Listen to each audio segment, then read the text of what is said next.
విభజన విభజన తర్వాత 90 నుంచి 1,20,000 కోట్ల అప్పులు టోటల్గా అప్పులతో ప్రారంభమైన ఆంధ్రప్రదేశ్ వింతది.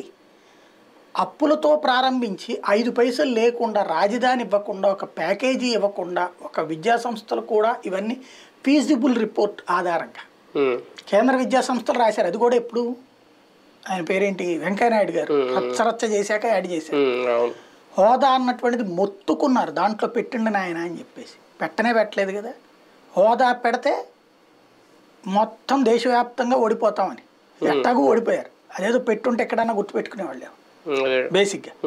హోదా అనేటువంటిది యాజ్ ఫర్ నామ్స్ మనకి రాదు, కానీ విభజన చట్టంలో పెడితే ఖచ్చితంగా ఇవ్వాలి.